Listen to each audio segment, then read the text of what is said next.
Okay, friends, it is good to see you again in this video, and we are going to talk about You, episode 3. I told you guys that I would be definitely taking my time with this series. I love it so much, even though I think of it as a slow burn series, meaning that a lot doesn't really happen in an episode.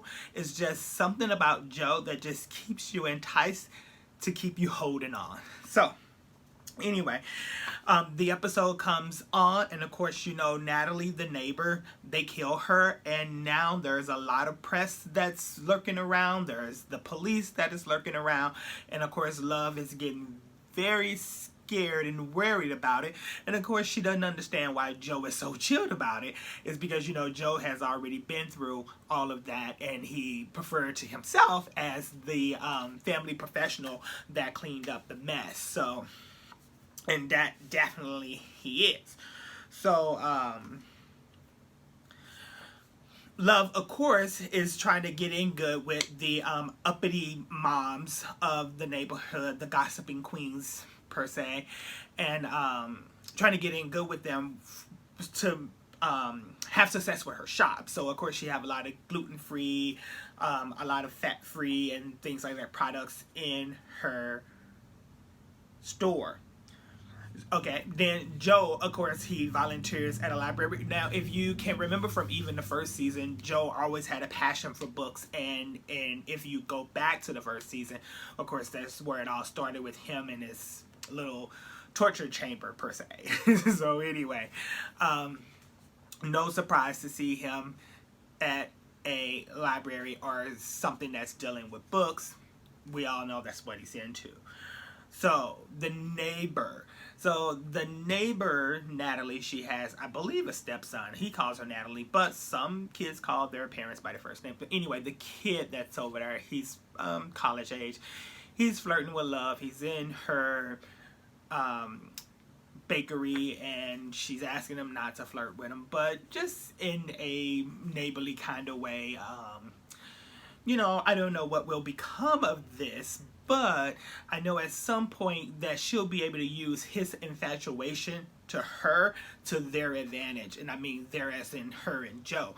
Because somehow they are focusing on them to not a lot, but enough that that relationship is probably going to come into play somewhere in the show. So Henry gets the measles. So Natalie, and this is why this guy is flirting with her. Anyway, the mother calls. Henry has the measles. He's in the hospital. He's not doing so well. Of course, he's a baby, but they start to treat him. Joe then finds out he has the measles, and he's trying to keep it from Love because he doesn't want her to worry about him and Henry and la-di-di-la-di-da. So, but in the meantime, in between time, before he comes down with the measles, he confesses to Love that he kept Natalie's scarf. And you know, most serial killers, and I'm sorry, I like Joe, but he is a serial killer. They like to keep trophies of the people that they have killed, or if she killed him. But he felt some way about her because, of course, he did kiss her. And anyway, so he decides that, you know what, they are not finna go down for this murder. They got all of this press looking around. The police are interrogating or questioning him at the library. He wants to get rid of the scarf. He's going to plant it on the neighbor. He comes down with the measles. Next thing you know, he comes to. He's in the neighbor's house, and he's going, why are you in our backyard? When I start doing these videos, I probably need to get some water. That's why I always seem to stop and swallow. For some reason, I always get so thirsty. Anyway, so after having a talk with the husband, the neighbor husband, he decided that, you know what, this is a really good guy. I'm not going to frame him for this murder. And see, that's why I like Joe, because he's also empathetic or sympathetic to people, feelings and things of the sort. I don't know. You just gotta watch the show to know the guy, to like him. So anyway, him and Love, they decided that they're gonna burn the scarf in the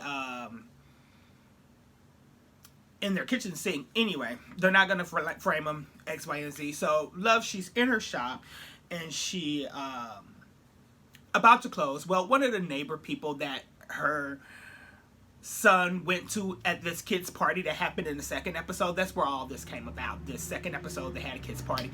Well, the mom knew that her kids were sick apparently, and she brought them to this party.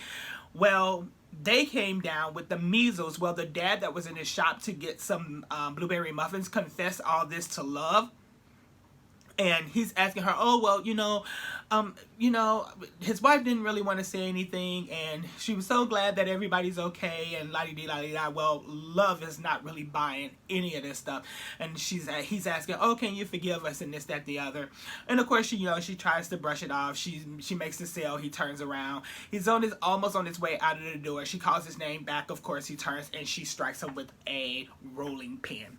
So, of course, here they go again, but you know what? Now they got somebody to blame Natalie's murder on. So, here it is. You know what? I've watched a show, and sometimes some of these shows do surprise me, but often you can kind of guess what's going on. Maybe they're going to plan it on them, maybe not.